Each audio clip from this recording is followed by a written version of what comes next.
On voulait réfléchir au fond sur quel est le prix réel aujourd'hui et quel est le coût finalement de ces grands événements. Peut-être donc on pourrait commencer, Bernard, en rappelant un petit peu justement quels sont les quelques éléments financiers finalement que vous connaissez, vous, à Lyon aujourd'hui.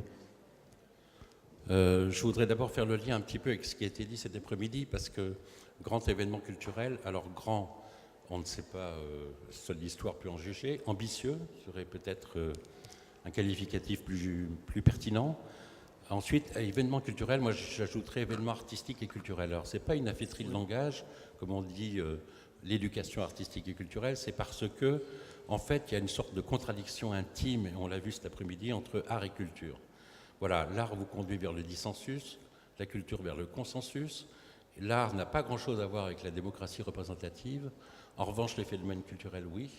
C'est la raison pour laquelle, vous ne savez pas, on l'a vu cet après-midi, situer par exemple les artistes locaux. Qu'est-ce que c'est un artiste local? En fait, il faut prendre un artiste international travaillant à Bordeaux. Comme ça vous règle la question, parce que la question de la sélection justement des artistes se posera de toute façon à tout responsable de manifestation. Et c'est ça que je voulais évidemment ajouter. Alors ensuite, cette dichotomie entre art et culture, qui est l'équilibre fragile dans l'organisation de toute manifestation. Moi, le premier exemple que j'en ai eu, c'est le Festival d'Avignon qui s'est construit en contradiction totale avec tous les principes qu'on a dit cet après-midi. Un, c'est un artiste qui l'a créé. Deux, il ne savait pas ce qu'il faisait. Jean Vilar, il n'imaginait absolument pas le succès que ça pourrait avoir. Trois, il ne s'est pas du tout appuyé sur une politique culturelle de la ville, parce qu'il n'y en a jamais eu à Avignon, hein, que ce soit clair. Il s'est même constitué contre le milieu artistique local, qui du coup a créé un off, et qui ensuite est devenu un épiphénomène culturel. Mais effectivement, c'est un peu contradictoire. D'ailleurs, c'est pas ce qu'on dit souvent, maintenant la charge de la culture, c'est plus les collectivités territoriales que l'État. Pour le Festival d'Avignon, sachez que c'est exactement l'inverse. C'est l'État qui a sauvé le Festival d'Avignon. Le budget du Festival d'Avignon, c'est 12 millions d'euros. Le budget d'une biennale, il y a donc deux biennales qui sont assez différentes l'une de l'autre, parce qu'il y a une biennale de la danse qui dure 3 semaines en septembre, avec un grand défilé populaire. Et puis, il y a une biennale d'art contemporain qui dure en revanche 4 mois. Budget environ 6 à 6,5 millions d'euros. Donc, vous voyez, moitié moins. Quand on parle de chiffres, alors, c'est pas énorme, évidemment. Évidemment, en rapport avec, on l'a dit, au budget, Didier Fizier le disait à propos du budget de la ville de Lille. La ville d'Avignon donne 5 fois plus de subventions à son opéra municipal qu'au Festival d'Avignon. Donc, comme ça, vous pouvez vous rendre compte un petit peu de ce que ça représente. Sur cette question justement du coût d'un festival, pourquoi pas d'ailleurs d'un festival intégré à une programmation, puisque au sein du CDN, au TNBA de Bordeaux, vous aviez apporté Mira pour, je crois, 2 ou 3 éditions ici à Bordeaux. Quel est au fond d'abord le coût dans le cadre d'une programmation? Est-ce que c'est un coût supérieur ou pas par rapport à la programmation traditionnelle? Et qu'est-ce que surtout on attend de ce type de programmation? Moi j'ai toujours, enfin dans tous les théâtres où j'ai travaillé, j'ai essayé de travailler comme ça dans la tension entre une saison régulière et un moment qui vient un peu perturber cette saison, parce qu'on en ressent le besoin, parce que la monotonie s'installe. Sinon, après, en termes de coût, un temps fort, c'est pas... Enfin, concernant Mira, c'était un exemple un peu particulier, puisqu'il était d'emblée inscrit dans une dimension internationale, donc il bénéficiait de fonds européens, de fonds de contributions espagnoles aussi fortes. Donc, en fait, c'était un coût extrêmement minime par rapport à... Ça coûtait pas plus cher de faire Mira que de faire une semaine de festival ne coûtait pas plus cher qu'une semaine de programmation normale, à peu près. Mais c'est un cas de figure un peu particulier, puisque c'était porté par une institution. Après, mais je crois que cette tension, c'est le seul moyen aujourd'hui de garder de la vie dans des institutions qui sinon sont guettées par la monotonie, la répétition.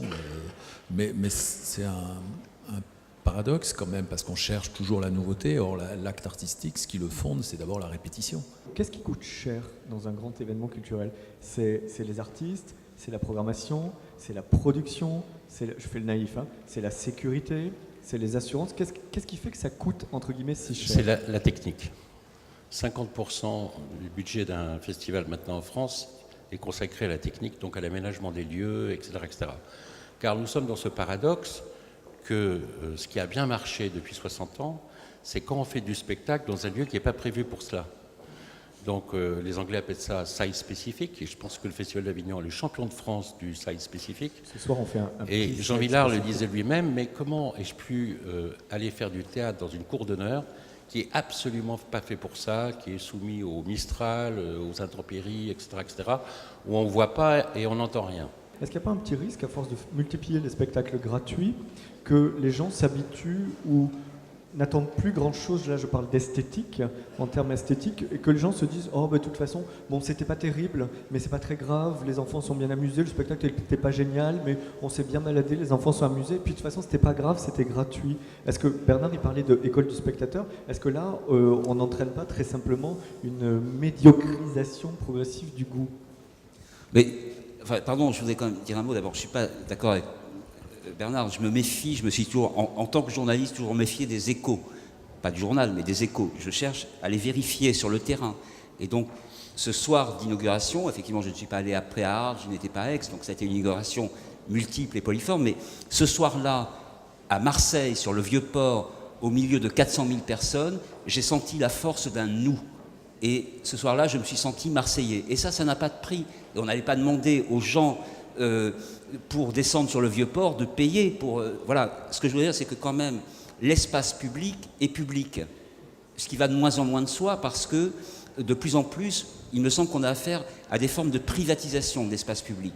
Et qu'il y ait dans l'espace public une ville décide d'installer une œuvre d'art contemporain, d'avoir à un moment donné un spectacle offert à tous, ça participe de l'espace public. On ne va pas faire payer les bancs sur lesquels les gens peuvent, les retraités ou les jeunes lycéens qui veulent se bécoter vont s'asseoir. Donc voilà, donc ça fait partie de la qualité de la vie. Et ça, c'est gratuit. Alors, il ne s'agit pas de faire payer, il s'agit de savoir à quelle occasion. C'est-à-dire, qu'est-ce qui distinguerait effectivement 400 000 personnes donc à Marseille, il faut là, je suis d'accord, s'il n'y a pas de spectacle ou quelque chose, et le fait de célébrer une victoire de l'OM. Et ça, c'est une vraie question démocratique.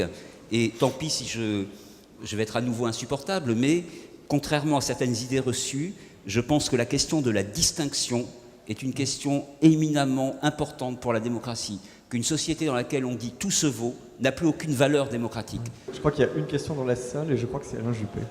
Oui, je vais d'abord donner une petite réaction à ce que j'ai entendu et qui m'amènera à poser une question. D'abord, je voudrais exprimer un petit point de désaccord, mais ce n'est pas le débat d'aujourd'hui avec Jean-Marc Adolphe. On a fait de la prospective urbaine dans notre pays. Je ne veux pas remonter à l'âge d'or de la Datar, il y a quelques décennies, mais enfin, l'aménagement du territoire, Paris et le désert français, les villes nouvelles, certaines ont échoué, d'autres ont réussi. Donc il y a eu une politique d'aménagement du territoire, le littoral, etc. Et ça continue. Nous faisons tous dans nos villes de la prospective urbaine, des SCOT, des schémas opérationnels du territoire, etc., avec des bonheurs divers, parce que finalement, c'est très difficile d'aller à l'encontre de ce que les gens veulent. Quand on leur dit qu'il faut repeupler les centres-villes, il faut densifier les centres-villes, il ne faut pas faire d'étalement urbain, bon, il y a des gens qui ont envie d'une petite maison dans l'espace périphérique, donc c'est un peu difficile. Mais on essaye de faire ça. Deuxième réflexion, moi je me sens plus en difficulté pour faire de la prospective culturelle ou artistique. On en a fait avec Richard Coconnier pour préparer la candidature Bordeaux Capitale Culturelle 2013, mais une de nos grandes questions et une des questions du jury, c'était au-delà de 2013, qu'est-ce qui se passe? C'est là qu'on voit que la continuité, les retombées, ce qui a été réussi à Lille peut-être en tant que fusilier, non, je suis très bien là, c'est vous qui êtes les vedettes ce soir. Et je suis conforté dans cette difficulté de la prospective culturelle parce qu'a dit Bernard Febvre-Darcier, quand Jean Villard se lance, il ne sait pas ce qu'il va faire. Et Bernard dit, le domaine de l'artistique, c'est le domaine de l'imprévisible, d'une certaine manière, de l'émergence, de la rupture, donc comment on fait? Et ça m'amène à une question, quelle est la bonne méthode? Quand j'ai lancé Evento 1 et Evento 2, l'idée c'était de dire, chaque fois je donne carte blanche à un artiste, et on change. Est-ce que c'est la bonne méthode? Est-ce que finalement, la vraie prospective culturelle, elle ne s'incarne pas dans un homme à qui on donne carte blanche sur la durée? Voilà la question que je voulais poser. Alors, allons-y. Oui, moi je pense que ça c'est très important, c'est capital. Personnellement, mais je suis tout à fait partial sur ce plan, je ne donnerai pas une carte blanche à un artiste. on en a beaucoup discuté au Festival d'Avignon, et l'équipe qui m'a succédé, qui était mes adjoints d'ailleurs, a fini par trouver une certaine forme d'équilibre avec un artiste associé. Mais finalement, cet artiste associé est celui qui va donner 1 ou 2 grands spectacles dont on va beaucoup parler, mais finalement, il ne va guère influencer la programmation.